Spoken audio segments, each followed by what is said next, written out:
All right, let's take a look at how to switch languages gradually. I'll click on settings, and in this area, there's language.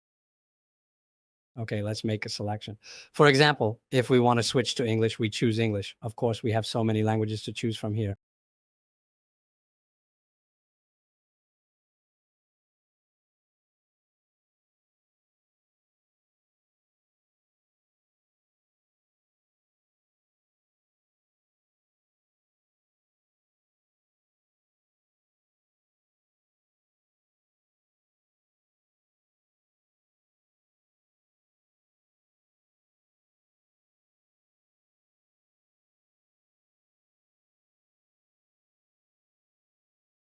All right, these are all the languages we have available.